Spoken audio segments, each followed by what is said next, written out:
My best friend Jonathan told me my wife was like a sister to him. Maybe he meant it in the Game of Thrones sense. I found his jacket in our bedroom at 3 a.m, hanging in Audrey's side of the closet like it belonged there. The distinctive blue wool blazer with the silver buttons, the one he wore to every important meeting, every date, every occasion where he wanted to impress someone. Jonathan Hale never went anywhere significant without that jacket. So what was it doing in my bedroom? My name is Philip Mercer, and I run a home repair business that my father started 30 years ago. I'm good with my hands, better with details, and excellent at noticing when things don't belong where they're supposed to be. That jacket didn't belong in my house, let alone my bedroom closet. I stood there in my boxer shorts, staring at the thing like it might explain itself. The house was quiet except for Audrey's soft breathing from the bed behind me. She'd been asleep when I got up to use the bathroom, same as always. Nothing unusual about her routine, her position, her breathing pattern, but the jacket changed everything. I pulled it out carefully, checking the pockets with the methodical approach I use when diagnosing a broken furnace or faulty wiring.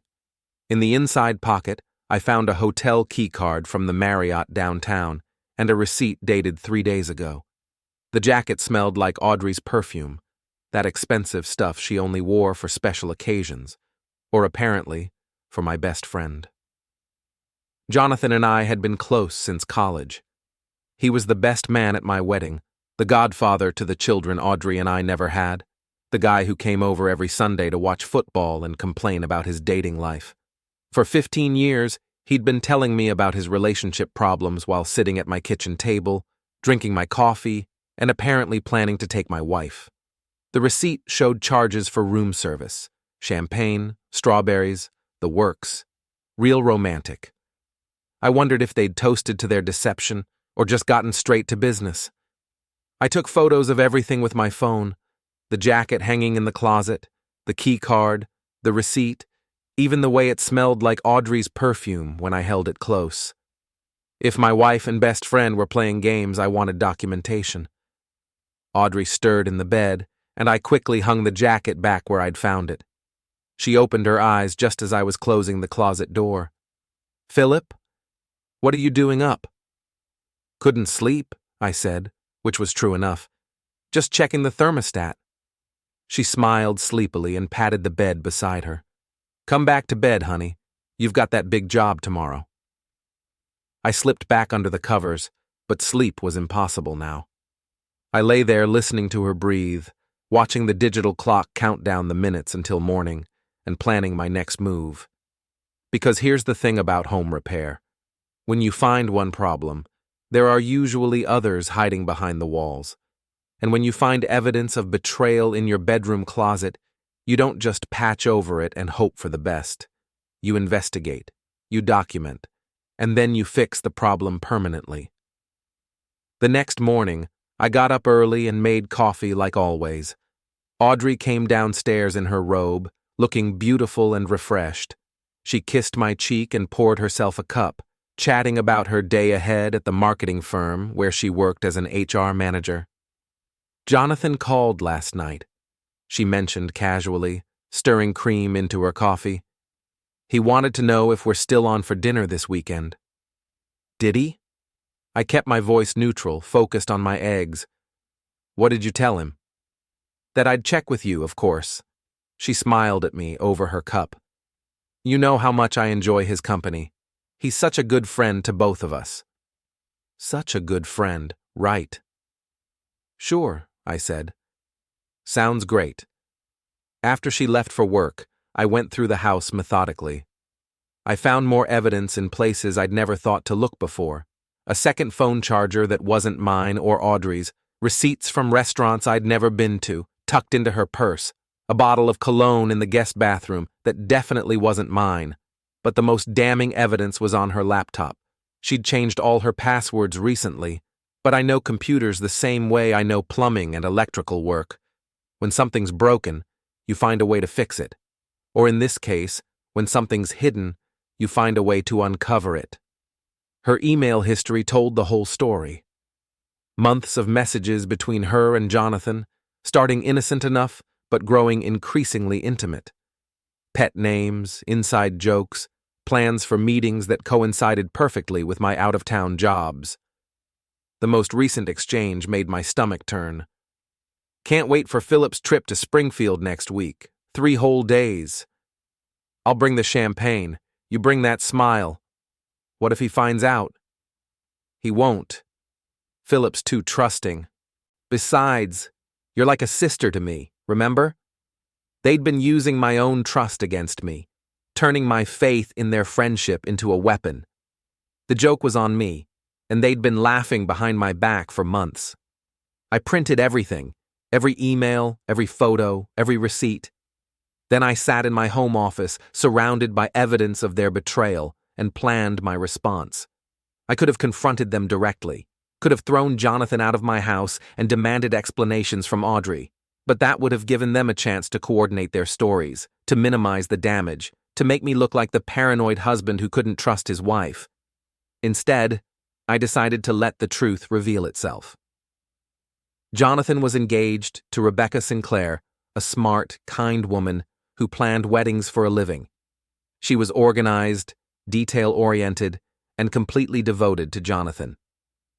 Their wedding was scheduled for next month, and Rebecca had been planning it for over a year. She deserved to know what kind of man she was about to marry. But I wasn't going to be the one to tell her. I was going to let her discover it herself, the same way I had. Because sometimes the most devastating revelations are the ones that come from your own investigation, your own eyes, your own undeniable proof. I called Audrey at work around noon. "Hey, honey," I said, keeping my voice light. "What do you think about having Jonathan and Rebecca over for dinner this weekend? We could make it a double date, maybe plan something for their wedding." "That sounds wonderful," Audrey said, and I could hear the smile in her voice. "Rebecca's so sweet, and you know how much Jonathan loves your cooking." "Great. I'll call them today." "Philip? You're the best husband a girl could ask for." The irony was so thick, I could have cut it with a knife. That afternoon, I called Jonathan at his tech company downtown. "Philip, good to hear from you, buddy. What's up?" "Audrey and I want to have you and Rebecca over for dinner Saturday night. Nothing fancy, just the 4 of us." "Sounds perfect. Rebecca's been working so hard on the wedding plans, she could use a relaxing evening with friends." Friends. The word tasted bitter in my mouth. "Great. 7 o'clock work for you?" "We'll be there." "Thanks, Philip. You're a real friend." A real friend, unlike some people I could mention. After I hung up, I went back to the bedroom and looked at that blue jacket hanging in my wife's closet. By Saturday night, it would serve its purpose. Jonathan had left it here as evidence of his conquest, a trophy hidden in plain sight. Soon, it would become evidence of his downfall. I didn't confront them. I didn't make accusations or demands. Instead, I invited his fiancée to dinner and began preparing to let her find the evidence herself. Because sometimes, the most effective revenge isn't what you do to your enemies. It's what you let them do to themselves. The next 3 days passed in a strange kind of suspended animation. I went through the motions of normal life, work, meals, conversations with Audrey, while planning the most important dinner party of my life. My business, Mercer Home Solutions, had been thriving lately. We'd just finished a major renovation project for the Hendersons across town, and I had 2 more lined up for the following month. It felt good to build things, to take broken systems and make them work again. There was honesty in that kind of work, a straightforward cause and effect that I appreciated more than ever. On Thursday morning, I was installing new kitchen cabinets for Mrs. Patterson when my phone rang. Jonathan's name appeared on the screen. "Hey, buddy," he said when I answered. "Looking forward to Saturday night. Rebecca's excited too." "Should be fun," I replied, adjusting a cabinet door hinge. "Audrey's planning something special." "She always does. You're lucky to have her, Philip. Audrey's one of a kind." "That she is." I tightened the hinge screws with more force than necessary. "One of a kind. Listen, I wanted to ask you something. Rebecca's been stressed about the wedding details, and I thought maybe Audrey could help her with some of the planning. You know, woman-to-woman advice. The audacity was breathtaking. He wanted my wife to help plan his wedding while they were having an affair behind his fiancée's back. "I'm sure Audrey would love to help," I said. "She's great with details." "Thanks, man. I owe you one." "You owe me more than one," I thought, but kept my voice steady. "Don't mention it. That's what friends are for." That evening, Audrey came home from work in an unusually good mood. She'd bought new clothes for Saturday's dinner, a black dress that she claimed was just something I picked up, but I recognized it as the expensive one she'd been admiring for months. "You look beautiful," I told her, and meant it. That was the hardest part of all this. I still loved her. Even knowing what she'd done, what she was doing, I couldn't just turn off 15 years of marriage. "Thank you, sweetheart." She kissed my cheek and started pulling ingredients from the refrigerator. "I thought I'd make that salmon dish you love for Saturday, the one with the lemon butter sauce." "Sounds perfect." She moved around the kitchen with practiced efficiency, humming softly to herself. This was the woman I'd married, the one who remembered my favorite meals and hummed while she cooked. It was also the woman who was betraying me with my best friend. "Rebecca called today," Audrey said, not looking up from her preparations. "She's so nervous about the wedding. All those details to coordinate." Jonathan mentioned that, said she's been stressed. I offered to help however I can. "Poor girl is trying to handle everything herself." Audrey shook her head sympathetically. "Jonathan should be more supportive." The hypocrisy was stunning. My wife was offering to help plan the wedding of the woman whose fiancé she was sleeping with, all while expressing concern for Rebecca's stress levels. "You're very thoughtful," I said. Friday night, I made my final preparations. I moved Jonathan's jacket to a more prominent position in the closet, where it would be impossible to miss. I placed the hotel keycard and receipt in the jacket pocket, where Rebecca would find them easily. Then I arranged a few additional pieces of evidence around the bedroom, a men's watch that wasn't mine on Audrey's nightstand, a note in Jonathan's handwriting that I'd saved from months ago, now strategically placed in Audrey's jewelry box. The bedroom had become a crime scene, and I was both the detective and the prosecutor. Saturday morning arrived gray and drizzly, matching my mood. Audrey spent the day cleaning and cooking, transforming our home into the perfect setting for what she thought would be a pleasant evening with friends. "I'm so glad we're doing this," she said, arranging flowers in a vase. "We don't entertain enough." "No," I agreed. "We don't." At 6:30, I opened a bottle of wine and poured myself a glass. Dutch courage, my father would have called it. I wasn't nervous exactly, but I was about to detonate a bomb in the middle of 4 people's lives, including my own. The doorbell rang at exactly 7 o'clock. Jonathan and Rebecca stood on our front porch, him holding a bottle of wine, her carrying a small wrapped gift. "Philip!" Jonathan clapped me on the shoulder as they came in. "Good to see you, buddy." Rebecca hugged me warmly. "Thank you so much for having us. I brought you something small." She handed me the gift, a picture frame with an engraved message. "To good friends and good times." The irony was almost too much to bear. "You didn't have to do that," I said. "But thank you." Audrey appeared from the kitchen, looking stunning in her new black dress. She hugged Jonathan perhaps a moment too long, and I saw Rebecca notice it. "Rebecca, you look wonderful," Audrey said. "I love your hair." "Thank you. You look amazing yourself. That dress is gorgeous." We settled in the living room with drinks and appetizers. The conversation flowed easily. Work, the weather, upcoming vacation plans. Jonathan told a funny story about a client at his tech company. Rebecca shared details about the wedding venue.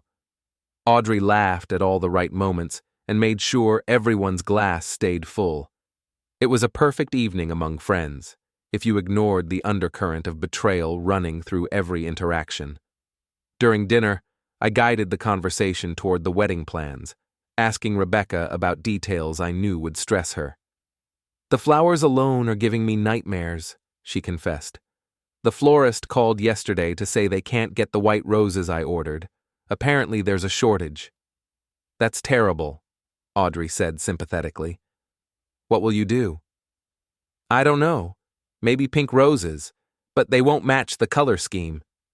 Rebecca looked genuinely distressed. "I'm sure it will work out," Jonathan said dismissively. "Flowers are flowers." Rebecca's face tightened slightly. "They're not just flowers, Jonathan. We've been planning this for over a year." "I know, honey, I just meant that the details don't matter to you," Rebecca finished. "I get it." An awkward silence fell over the table. I could see the cracks in their relationship, the stress that the wedding planning had created. It made what I was about to do feel almost merciful. "Rebecca," I said, "would you mind helping me get dessert from the kitchen? Audrey made her famous chocolate mousse." "Of course." As we stood up, Audrey started to rise as well, but I waved her back down. "Stay and keep Jonathan company. Rebecca and I can handle it." In the kitchen, I pulled the mousse from the refrigerator and began arranging it on plates. "Philip," Rebecca said quietly, "can I ask you something?" "Sure." "Do you think Jonathan seems different lately? Distracted?" I looked up from the dessert plates. Rebecca was watching me with intelligent brown eyes, and I realized she already suspected something was wrong. "Different how?" "He's been working late more often, taking calls he won't explain. Last week I found a receipt for dinner at Romano's, but he told me he'd eaten at the office." She paused. "I feel like I'm being paranoid." "You're not paranoid," I said gently. "Trust your instincts." "But what if I'm wrong? What if I'm just stressed about the wedding and seeing things that aren't there?" I set down the spoon I'd been holding and looked directly at her. "Rebecca, there's something I need to show you, but I want you to understand, I'm not telling you this to hurt you. I'm showing you because you deserve to know the truth." Her face went pale. "What kind of truth?" "The kind that's better discovered than explained. Will you come with me?" She nodded, though I could see the fear in her eyes. I led her upstairs to the master bedroom, my heart pounding. This was the moment of no return, the point where I would either be vindicated or revealed as a paranoid husband who'd misinterpreted innocent evidence. "What are we doing here?" Rebecca asked. "I found something that belongs to Jonathan," I said.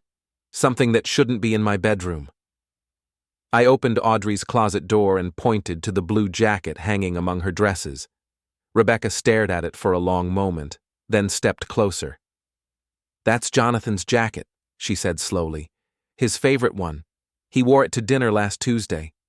She looked at me with confusion. "Why is it in your wife's closet?" "Check the pockets," I said quietly. With trembling hands, Rebecca reached into the jacket's inside pocket and pulled out the hotel key card and receipt.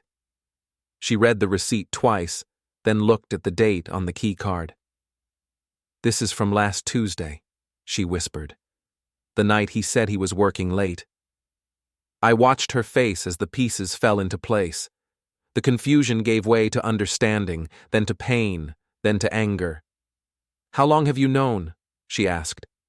"I found the jacket 3 days ago, but I think it's been going on for months." Rebecca sank onto the edge of the bed, still holding the evidence in her shaking hands. "I knew something was wrong," she said. "I kept telling myself I was imagining it, that the wedding stress was making me paranoid. But I knew." "I'm sorry," I said, and meant it. "I'm so sorry." She looked up at me with tears in her eyes. "Does everyone know? Are we the joke of the neighborhood?"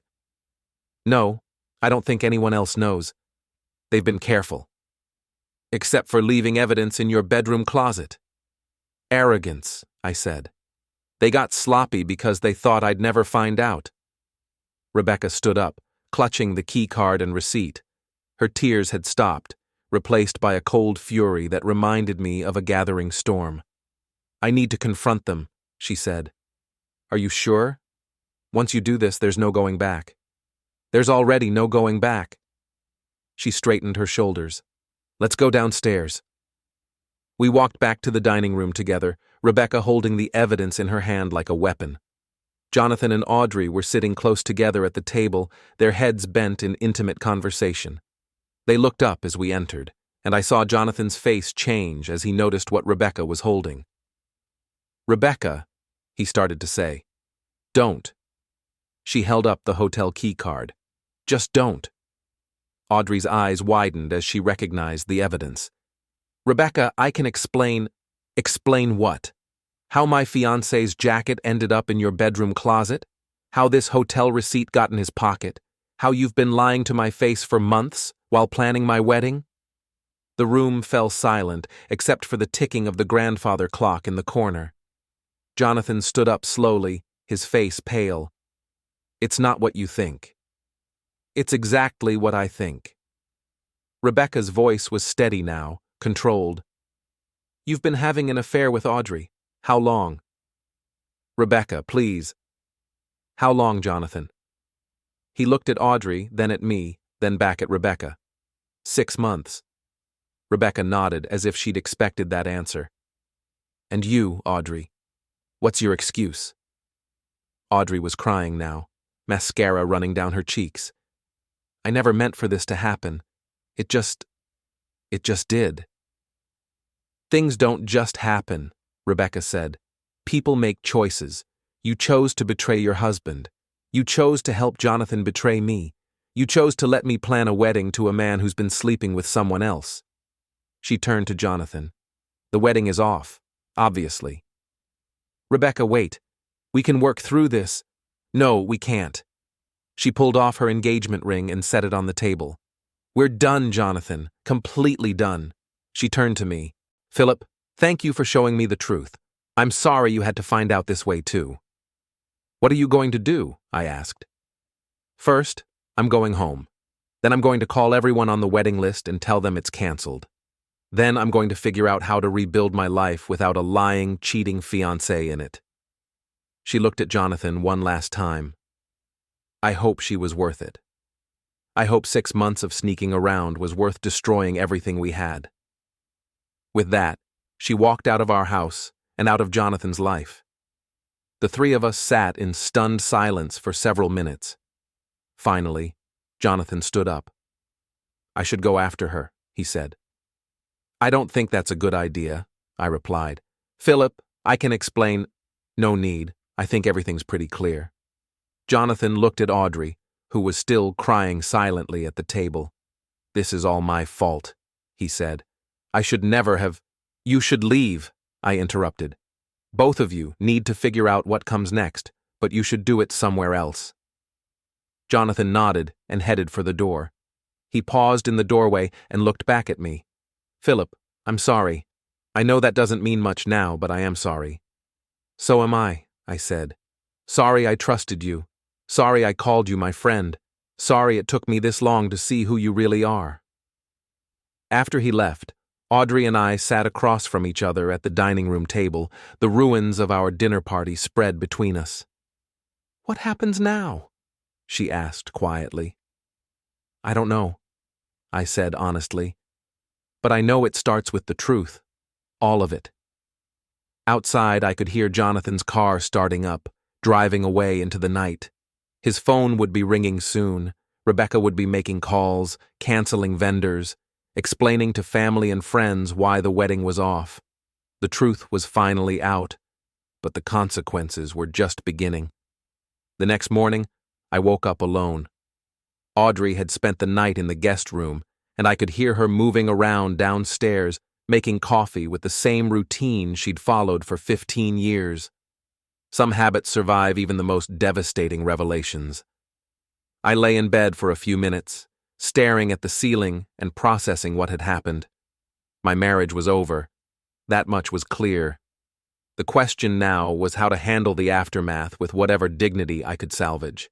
My phone had been buzzing all night with text messages.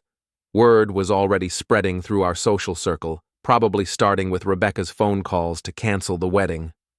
I scrolled through the messages, most of them variations of, "Is it true?" and "Call me when you can."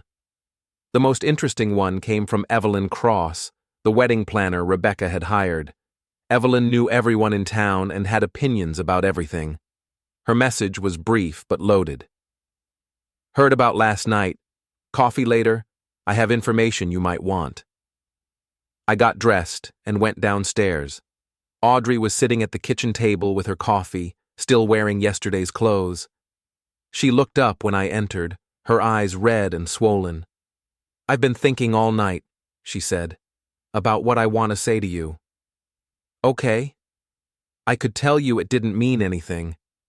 I could say it was just a mistake, that I love you and want to work things out." She paused, staring into her coffee cup. "But that would be another lie, and I think we've had enough of those."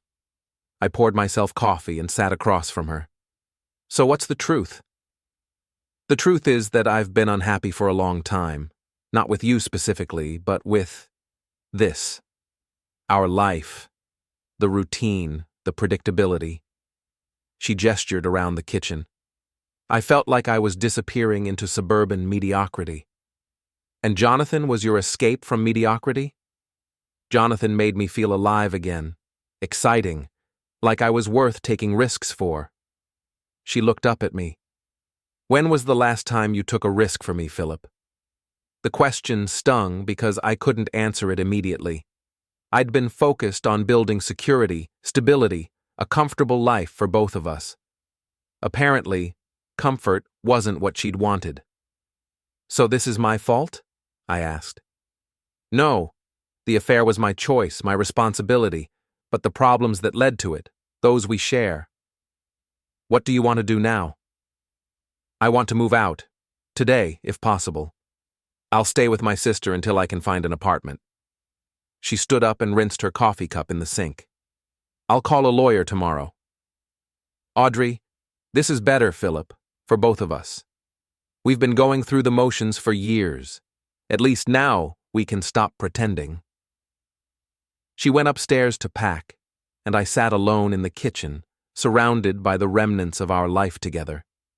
The wedding photo on the counter, the grocery list in her handwriting on the refrigerator, the coffee maker we'd bought together 5 years ago, all of it suddenly felt like artifacts from someone else's life. Around noon, Evelyn Cross called. "Philip, darling, I hope you're holding up okay. What a mess this whole thing is." "I'm managing. You mentioned having information?" "Indeed I do. Can you meet me at Cafe Luna in an hour? I think you'll find what I have to say very illuminating." Cafe Luna was a small coffee shop downtown, the kind of place where people went to be seen as much as to drink coffee. Evelyn was already there when I arrived, holding court at a corner table with a perfect view of the entire room. She was a woman in her mid-40s who'd built a successful business on her ability to organize other people's lives and her encyclopedic knowledge of local gossip. If you wanted to know who was sleeping with whom, who was having money problems, or who was about to get divorced, Evelyn was your source. "Philip, you poor thing," she said, standing to hug me. "Sit down. Let me buy you a coffee." "Thanks, Evelyn. You said you had information?" "Oh, honey, do I ever?" She leaned forward conspiratorially. "This affair between Audrey and Jonathan? It's been the worst-kept secret in town for months." "What do you mean?" "They've been seen together everywhere. Romano's, the Marriott Lounge, that little wine bar on Elm Street. Holding hands, kissing, acting like teenagers." She shook her head. "I assumed you knew and were choosing to ignore it." "I had no idea." "Well, you're better off without her. And frankly, so is Rebecca. That girl deserves better than Jonathan Hale." "How is Rebecca doing?" "Magnificently, actually. She spent all morning calling vendors and guests, and she's handling it like a professional. No drama, no hysterics, just efficient damage control." Evelyn smiled approvingly. "She's got spine, that one. Good for her. But here's the really interesting part," Evelyn continued. "Rebecca isn't just canceling the wedding, she's planning something else entirely." "What do you mean?" Let's just say that Jonathan's reputation in this town is about to take a very public hit. Rebecca has documentation of his infidelity, and she's not planning to keep it private. A chill ran down my spine. What kind of documentation? Photos, apparently. Someone's been following Jonathan and Audrey for weeks, taking pictures of their romantic rendezvous.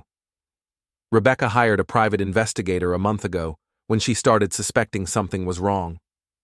She knew? She suspected. The PI confirmed it. Evelyn sipped her latte delicately. The photos are quite damning, from what I understand. Very public displays of affection, very recognizable locations. What's she going to do with them? Well, the wedding was supposed to be announced in the society pages next Sunday. Instead, I believe the announcement will be somewhat different. I stared at Evelyn, processing this information. Rebecca hadn't just discovered the affair last night. She'd known for weeks and had been gathering evidence. My revelation in the bedroom had simply been the final confirmation she needed. There's more, Evelyn said. Jonathan's business partner, David Chen, is not happy about this situation. Apparently, Jonathan's been using company resources to fund his affair. Company credit cards for hotel rooms, business dinners that were actually romantic dates. David's considering dissolving their partnership.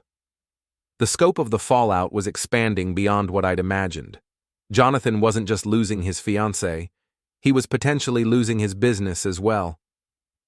How do you know all this?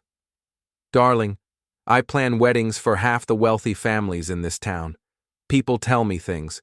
Plus, David Chen's wife is a client of mine. She smiled. Information flows both ways in my business. What about Audrey? What about her? She's made her bed, now she has to lie in it. Though I suspect she'll find that bed rather lonely once the novelty wears off. I finished my coffee and stood to leave. Thanks for the information, Evelyn. Philip, dear, one more thing. If you need anything, a good lawyer, a shoulder to cry on, or just someone to talk to, call me. You're a good man who got dealt a bad hand. Don't let them destroy you in the process of destroying each other. I drove home through the quiet suburban streets, past houses where other couples were living their normal Saturday afternoon lives, mowing lawns, washing cars, playing with children in the backyard, the ordinary domestic scenes that had been my life until yesterday. Audrey's car was gone when I got home, along with most of her clothes and personal belongings. She'd left her house key on the kitchen counter with a note. I'll call you next week about the details. I'm sorry it ended this way. The house felt different without her presence. Not necessarily worse, just different. Emptier in some ways, but also strangely peaceful. For the first time in months, I didn't have to wonder what she was really thinking or where she'd really been. That evening I called my brother Michael in Chicago. Philip, good to hear from you. How are things? Actually, not great. Audrey and I are getting divorced. There was a long pause. Jesus, Phil. What happened? I told him the whole story, finding the jacket, the evidence, the dinner party revelation. Michael listened without interrupting, occasionally making sympathetic noises. So what's your next move? He asked when I finished. I don't know. I've never been divorced before. You need a good lawyer, and you need to protect your business assets. Don't let her take half of what Dad built just because she couldn't keep her pants on. It's not that simple, Mike. It's exactly that simple. She betrayed you, she left, and now she wants to profit from it. Don't be a pushover. After we hung up, I sat in my empty house and thought about what came next. The business would survive. I had good clients and a solid reputation. The house would feel strange for a while, but I'd adapt.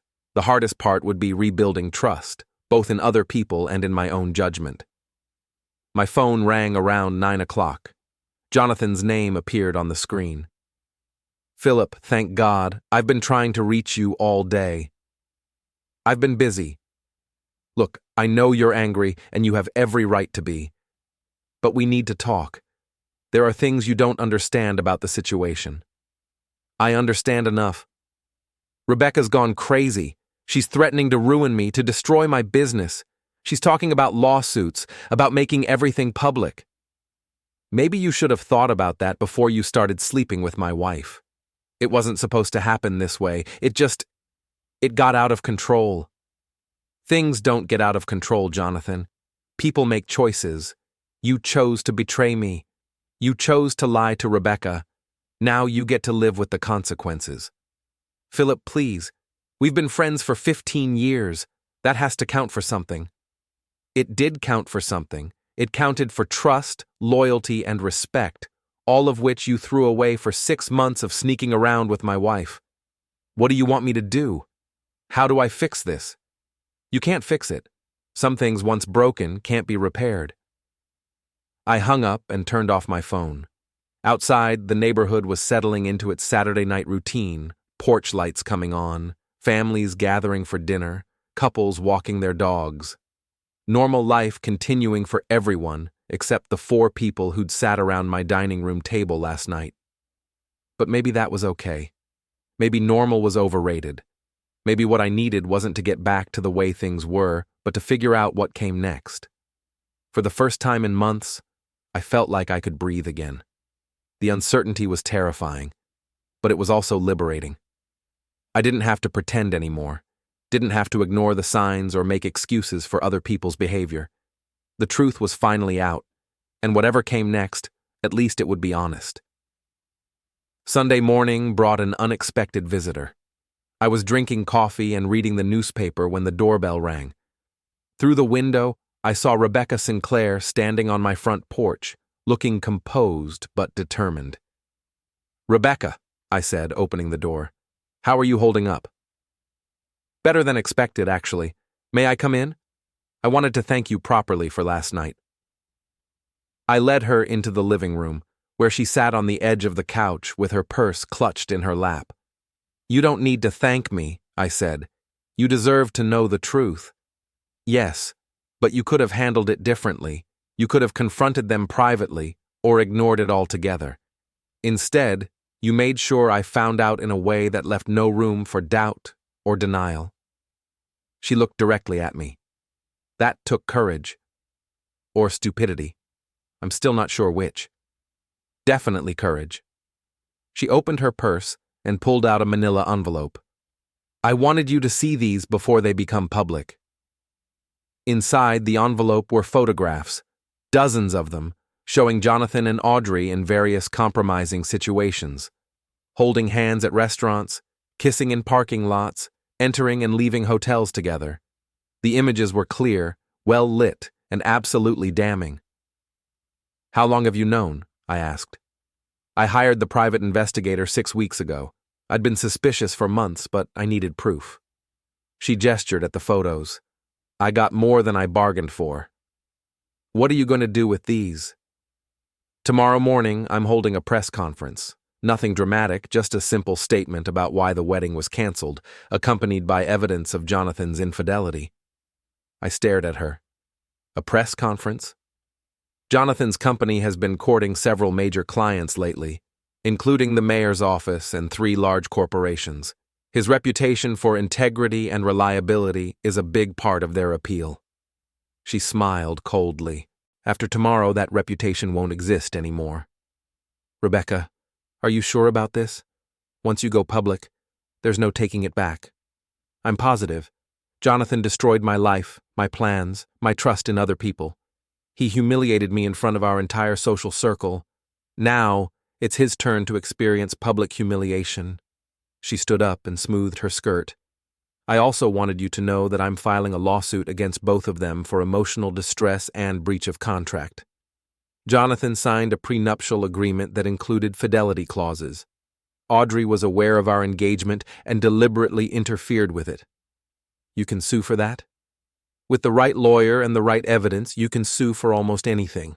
And I have an excellent lawyer." After Rebecca left, I spent the rest of Sunday trying to process what was about to happen. By Monday morning, Jonathan and Audrey's affair would be front-page news in the local paper. Their photos would be circulating on social media. Their names would be associated with betrayal and scandal. Part of me felt sorry for them. but a larger part of me felt like justice was finally being served. Monday morning, I was installing new fixtures in the Henderson house when my phone started ringing constantly. I ignored the first few calls, but when Mrs. Henderson mentioned that there was something about Jonathan Hale on the morning news, I knew Rebecca had followed through on her threat. I found a quiet corner and called Evelyn Cross. "Philip, darling, have you seen the news?" "Not yet. How bad is it?" "Oh, it's spectacular." Rebecca held her press conference at 9 o'clock sharp, looking absolutely radiant in a navy blue suit. She made a brief statement about discovering her fiancé's infidelity, presented the photographic evidence, and announced her intention to sue both parties involved. How did the media react? They ate it up. Wealthy tech executive caught cheating with married woman? It's like Christmas morning for the gossip columnists. Evelyn paused. "The photos are already online, dear. Quite clear images of Jonathan and Audrey in various romantic situations." "What about Jonathan? Has he responded?" "He released a statement through his lawyer about an hour ago. Something vague about personal matters and respecting privacy. But the damage is done. His business partner issued a separate statement distancing the company from Jonathan's personal conduct." I thanked Evelyn and hung up, then made the mistake of checking social media. The photos were everywhere, shared and commented on by hundreds of people. The local news websites had picked up the story, and it was trending on Twitter with hashtags like "Just Cheating Groom" and "Just Wedding Scandal." Jonathan's professional reputation was being destroyed in real time, and Audrey's name was attached to every article and social media post. They'd wanted excitement and passion. Now they had more attention than they'd ever bargained for. My phone rang again. This time it was Audrey. "Philip, please, you have to make this stop." "I can't make anything stop. This isn't my doing. Rebecca's destroying us. The photos, the lawsuit, the media attention, it's too much. You should have thought about that before you started the affair. I've lost my job. My boss called this morning and said they're letting me go. Something about moral character and company reputation." She was crying now. "I can't even leave my sister's house because there are reporters outside. I'm sorry you're going through this, but Jonathan's talking about leaving town, starting over somewhere else. He wants me to come with him. Are you going to?" "I don't know. Is this what you wanted? To see us destroyed?" The question caught me off guard. Had I wanted this? When I'd invited Rebecca to dinner, had I known it would lead to such complete devastation? "I wanted the truth to come out," I said finally. What happened after that was Rebecca's choice, not mine. "The truth is out now. Everyone knows what we did. Isn't that enough? That's not for me to decide." After Audrey hung up, I tried to focus on my work, but concentration was impossible. Every few minutes, someone would call or text with updates on the scandal. By afternoon, the story had been picked up by regional news outlets and was spreading beyond our local area. Around 5 o'clock, I was driving home when I saw Jonathan's car parked outside my house. He was sitting on my front steps, looking like he'd aged 10 years in 2 days. "We need to talk," he said as I got out of my truck. "I don't think we do." 5 minutes, please." Against my better judgment, I unlocked the front door and let him in. He followed me to the kitchen, where I poured myself a glass of water and waited for him to speak. "This has gone too far," he said. "Rebecca's not just destroying me. She's destroying Audrey too. And for what? Revenge? You destroyed Rebecca first. You destroyed me. You destroyed 2 relationships and betrayed everyone who trusted you. This is just the natural consequence." "The natural consequence? Philip, I'm losing everything. My business, my reputation, my future. Audrey's lost her job. We can't even go out in public without being photographed and harassed." "Then maybe you should have thought about that before you started sneaking around. It wasn't supposed to happen this way. We fell in love.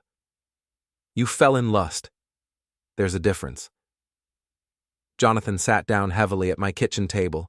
the same table where we'd shared countless meals and conversations over the years. "What do you want from me?" he asked. "An apology? Fine. I'm sorry. I'm sorry I hurt you. Sorry I betrayed your trust. Sorry I ruined everything. But this public humiliation isn't justice. It's cruelty." Rebecca doesn't think so. Rebecca's acting out of spite. Rebecca's acting out of pain. The same pain you caused when you decided to cheat on her with my wife. Jonathan looked up at me with desperate eyes. "Can you talk to her? Ask her to call off the lawsuit? Stop talking to the media?" "Why would I do that?" "Because we were friends once. Because 15 years of friendship has to count for something." I studied his face, seeing the fear and desperation there. This was a man who'd lost everything in the span of 48 hours, whose carefully constructed life was crumbling around him. "Those 15 years of friendship are exactly why I can't help you," I said. "You threw away 15 years of trust for 6 months of excitement. You made your choice. Now live with it." Jonathan stood up slowly, his shoulders slumped in defeat. "I'm leaving town," he said. "Probably by the end of the week. There's nothing left for me here." "What about Audrey?" "She's coming with me.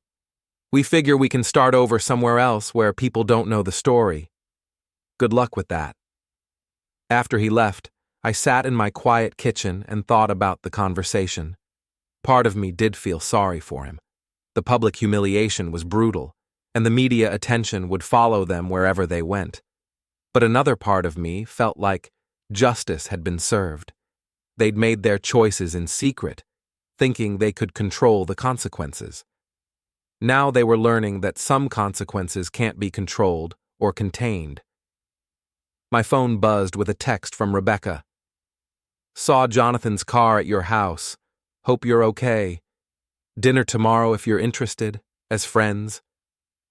I looked around my empty house, at the spaces where Audrey's things used to be, at the kitchen table where Jonathan and I had shared so many conversations. The old life was gone, completely and irrevocably. But maybe that wasn't such a bad thing. Maybe it was time to build something new, something honest, something based on truth instead of comfortable lies. I texted Rebecca back. "Dinner sounds good, thank you." Outside, the sun was setting on what had been the strangest week of my life.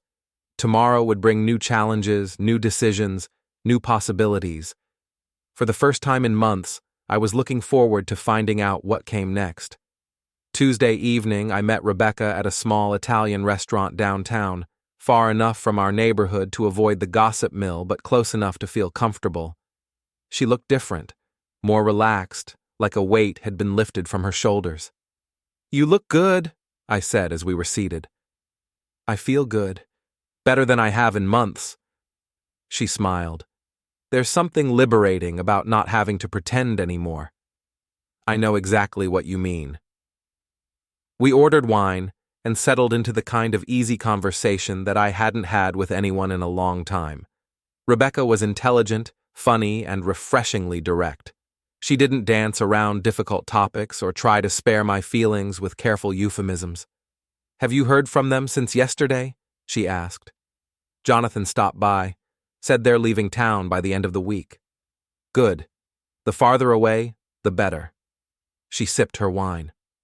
"My lawyer says the lawsuit will proceed whether they're here or not. Running away doesn't absolve them of responsibility." "Are you sure you want to pursue it? Legal battles can drag on for years." "I'm sure. It's not really about the money, it's about accountability. They need to understand that actions have consequences, even for people who think they're above the rules." Our food arrived, and we talked about other things. Her work as a wedding planner, my business, our families, our plans for the future. It felt strange to be having dinner with the woman who'd been engaged to my former best friend, but it also felt right somehow. "Can I ask you something personal?" Rebecca said as we shared dessert. "Sure. Do you think you'll be able to trust someone again, after what Audrey did?" I considered the question carefully. "I think so. Eventually. The betrayal wasn't really about trust. It was about character. Audrey and Jonathan showed me who they really are. That doesn't mean everyone else is the same. That's very mature of you. Or very naive. I haven't decided yet. Rebecca laughed. I prefer to think of it as optimistic. As we walked to our cars after dinner, Rebecca turned to me with a serious expression. Philip, I want you to know that I don't blame you for any of this. What Audrey and Jonathan did, that was their choice, their betrayal. You're as much a victim in this as I am. Thank you. That means a lot. I also want you to know that I'd like to stay in touch, as friends, if you're comfortable with that. I'd like that too. Wednesday morning brought news that Jonathan and Audrey had indeed left town. According to Evelyn Cross, who seemed to know everything within hours of it happening, they'd packed up in the middle of the night and driven away in Jonathan's car, leaving no forwarding address. Like thieves in the night, Evelyn said when she called to update me. Though I suppose that's appropriate, considering they stole each other from their respective partners. Any idea where they went? None whatsoever, though I suspect we'll hear from them again eventually. Men like Jonathan don't disappear forever. Their egos won't let them. That afternoon, I was working on a kitchen renovation when my phone rang. The caller ID showed my lawyer's name. Philip, I've got news about your divorce proceedings. Good news or bad news? Mostly good. Audrey's lawyer contacted me this morning. Apparently, she wants to settle quickly and quietly. She's willing to give up any claim to the business and accept a minimal settlement in exchange for expedited proceedings. Why the sudden cooperation? I suspect the media attention has made her eager to finalize everything and move on. A messy, drawn-out divorce would keep her name in the papers even longer. What do you recommend? Take the deal. It's more generous than anything we could have hoped for, and it gets you out of the marriage cleanly. I agreed to the settlement terms, and by Friday afternoon, the divorce papers were signed and filed. 15 years of marriage officially ended with a few signatures and a filing fee. That evening, Rebecca called. I heard about the divorce settlement. How are you feeling? Relieved mostly. It's finally over. Would you like to celebrate? Nothing fancy, just drinks and the satisfaction of moving forward with our lives. We met at a quiet bar near the river, where we toasted our respective freedoms with expensive whiskey and talked about the future. I've decided to expand my wedding planning business, Rebecca said. Maybe open a second location, hire some staff. This whole experience has taught me that life's too short to play it safe. That sounds great. You're good at what you do. What about you? Any big plans? I'm thinking about expanding too, actually. Maybe hire a few more employees. Take on some commercial projects. I've been playing it safe for too long. Here's to taking risks, Rebecca said, raising her glass. To taking the right risks, I corrected, and we clinked glasses. Over the next few weeks, life settled into a new routine. I threw myself into work, taking on projects I'd previously considered too challenging or time-consuming. The business thrived, and I found myself enjoying the work more than I had in years. Rebecca and I became genuine friends, meeting for dinner or coffee regularly. There was no romantic tension between us. We were both too recently burned by betrayal to consider anything beyond friendship. But the companionship was valuable, and I appreciated having someone who understood what I'd been through. One evening in late September, about 6 weeks after the dinner party that had changed everything, Rebecca called with interesting news. You'll never guess who I heard from today. Audrey? Jonathan. He called my office trying to convince me to drop the lawsuit. What did you tell him? That he could discuss it with my lawyer. But here's the interesting part. He's not calling from some exotic location where they're starting their new life together. He's calling from a motel in Albany, and he sounds desperate. What do you mean? Apparently their grand romance isn't going so well when it's not secret and exciting anymore. He hinted that Audrey's been difficult, and that they're having money problems. Money problems? Think about it. He lost his business, She lost her job, and they're both facing legal expenses from my lawsuit. Plus, they can't exactly use references from their previous employers. The irony was almost too perfect. Jonathan and Audrey had thrown away their stable, comfortable lives for passion and excitement, only to discover that passion doesn't pay the bills and excitement loses its appeal when you're living in cheap motels. "Do you think they'll come back?" I asked. "I doubt it. Too much pride, too much shame. They'll probably keep moving until they find somewhere they can reinvent themselves. And if they do, then they'll discover that running away from consequences doesn't make them disappear." That night I sat in my house now, legally and completely, and reflected on how much had changed. The rooms that had once felt empty now felt peaceful. The silence that had once seemed oppressive now felt restful. I'd lost a wife and a best friend, but I'd gained something more valuable: the truth about who they really were and who I really was. I'd learned that I was stronger than I'd thought, more resilient than I'd imagined, and capable of building a life based on honesty rather than comfortable illusions. My phone buzzed with a text from Rebecca. "Dinner Sunday? I'm cooking this time." I smiled and texted back, "Looking forward to it." Outside, the autumn leaves were beginning to turn, marking the end of one season and the beginning of another. Change was inevitable, but it didn't have to be devastating. Sometimes it was exactly what you needed, even if you didn't know you needed it. I'd found Jonathan's jacket in my bedroom 2 months ago, and it had revealed the truth about my marriage, my friendship, and my life. The truth had been painful, but it had also been liberating. Now, for the first time in years, I was looking forward to tomorrow. 3 months later, I was installing custom cabinets in the kitchen of a restored Victorian house when my phone rang. The number was unfamiliar, but something made me answer. "Philip? It's Jonathan." I nearly dropped the phone. "Where are you calling from?" "Phoenix. Look, I know you probably don't want to hear from me, but I needed to call. I needed to apologize, properly this time." "Okay." Things didn't work out the way we thought they would. Audrey and we're not together anymore. Turns out when you build a relationship on betrayal and deception, it doesn't have much of a foundation. I could have told you that. You did tell me that, I just wasn't listening. He paused. "She left 2 weeks ago, took what little money we had left and disappeared. I haven't heard from her since." "I'm sorry." "Are you? Really?" I considered the question honestly. "Yes, I am. I'm sorry you're in pain. I'm sorry your life fell apart. I'm not sorry that the truth came out, but I am sorry about the consequences." I meant it in the most literal way possible. I wasn't taking responsibility for his choices, but I also wasn't pretending they hadn't caused real damage. Sympathy didn't require absolution. That's more than I deserve. Probably.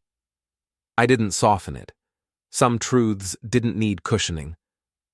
"Philip, I know I can't undo what I did. I know I can't earn your forgiveness or get our friendship back." His voice wavered, the confidence he used to wear so easily nowhere to be found. "But I want you to know that I understand now what I threw away. 15 years of real friendship for 6 months of... I don't even know what to call it anymore." He exhaled sharply, like the admission itself hurt to say. "Stupidity? That's as good a word as any."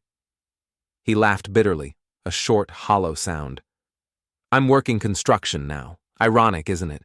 You tried to get me to appreciate honest work for years, and now it's all I can get." There was no self-pity in his voice anymore, just resignation. "There's nothing wrong with honest work." I said it without hesitation. I believed it more now than ever.